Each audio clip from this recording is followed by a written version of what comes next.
You often hear that there are two kinds of authors, those who plan and those who don't.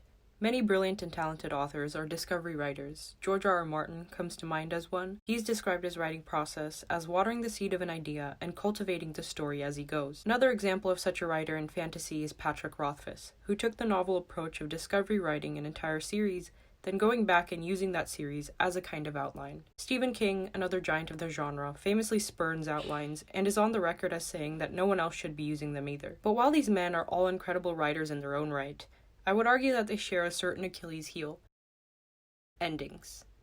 They ask you how you are, you just have to say that you're fine when you're not really fine.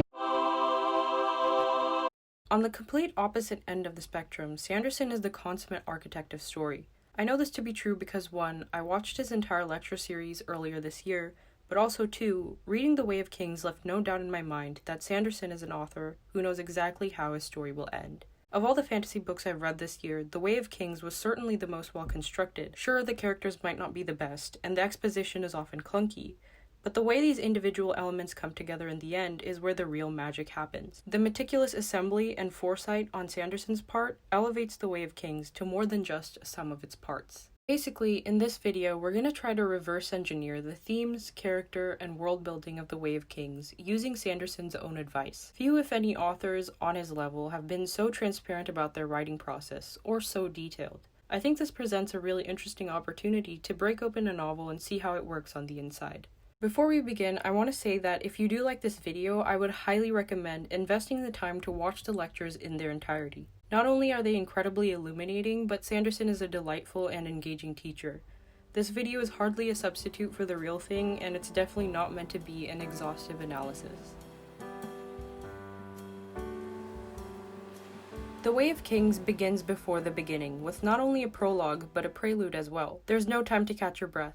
As soon as you open this book, you're dropped immediately into an alien landscape that's as confusing as it is evocative. The imagery of a dying monster is striking. How did it die, and what would it take to kill such a beast? As the camera moves, so to speak, the larger scene unfurls. We see that the dead monster isn't alone, and this is the ugly aftermath of a war hard fought. Surgebinder, Thunderclast, Shardblade. At this point, we have no idea what these things are, and there's no explanations provided just yet. The prelude is pure image and emotion. But why start with this scene? Why not with the prologue, where the assassin Szeth kills the Alethi king? The prologue is certainly easier to follow, with clear motivations on the assassin's part and a more forthcoming narrator in terms of exposition. It also introduces us to the cultural and political climate that the rest of the book will take place in. So why not cut the prelude and get straight to the chase, literally? It comes down to promises. In the lecture titled The Illusionist Writer, Sanderson gives an anecdote about this author who was frustrated that readers weren't responding to his work like they responded to Sanderson's work. When I was a brand new writer, maybe 2 years after I published, I met this writer, we did kind of a little signing together, and he came over to me and said, I've been watching your career with a lot of interest. I liked your book. I hadn't read his, but he liked my book, and he said, we published it about the same time, and your book really took off, and mine didn't. He was very frank about that. Very nice guy. I'm not going to mention who it is, but very nice guy. He said, I've always wondered why your career kind of launched off so fast, and mine kind of nosedived. He goes on to explain that the reason people didn't like this unnamed author's book was because he was making the wrong promises. But I've long thought about this discussion that we had, and I felt that what happened in this author's story is that he made the wrong promises. He promised a very standard Terry Brooks style sort of Shannara plot, a very standard story that in fantasy, and I said, that's fine. There are people who are going to love that. But it's not for me because I've moved to where I like things a bit more strange, and there are no value judgments. What I think the real problem is that it got to that 3/4 mark, and then all the people who had been reading it and loving it because it was the type of story they had been promised suddenly hated it. And all the people that would have loved a modernist take and deconstruction of the classic fantasy story never got to the last quarter or third of this book. That's the function of the prelude, to make a promise to the reader. The prologue alone might make it seem like The Way of Kings and the Stormlight Archive as a whole is solely a political drama. But the prelude communicates that there's also going to be a larger storyline that deals with more apocalyptic stakes. Understanding everything that's going on is secondary to how it makes you feel. So while some readers might be turned off by the weirdness of the beginning, those are also probably the same readers who wouldn't have liked the story as a whole. The Way of Kings is a book about betrayal, and this is made abundantly clear from the get-go. In the prelude, we bear witness to two men essentially abandoning their fallen comrade to hell.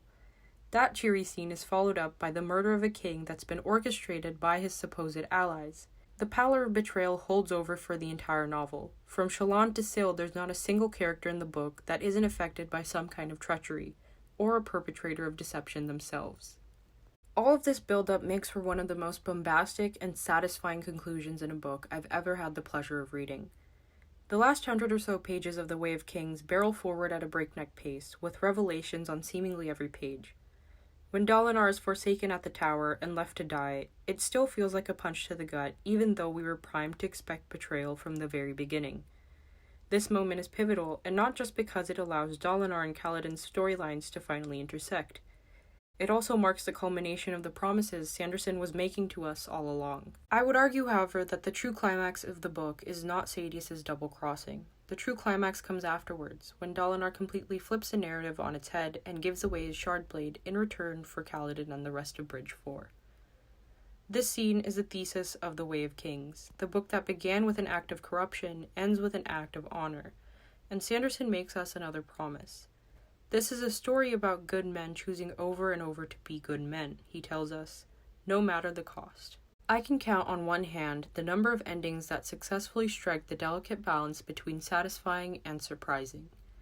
Too many times writers choose shock value over what makes narrative sense, and they ruin what could have been a good story for a few cheap gasps. With The Way of Kings, Sanderson proves that you can have an ending that feels earned while still keeping readers at the edge of their seats.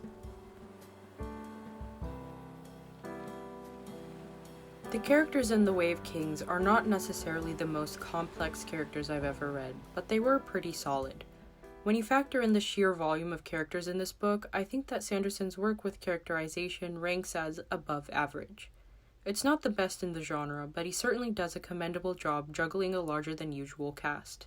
In Cook vs. Chef, Sanderson briefly mentions one of the ways to make a character likable. It's also, are they a good person? Do we want to read more about this person? Do they have friends? One of the easiest and quickest ways to make someone likable in a story is to have another character talk about why they like them. Now, this can stray into being sappy, so be dangerous, right?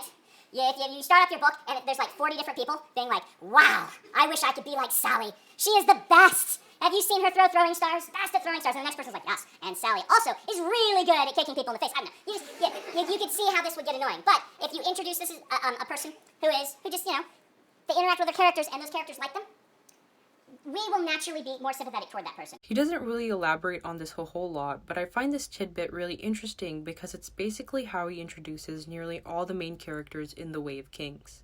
For example, we first see Kaladin through the eyes of Sen, and similarly we meet Dalinar on the page for the first time through Adolin.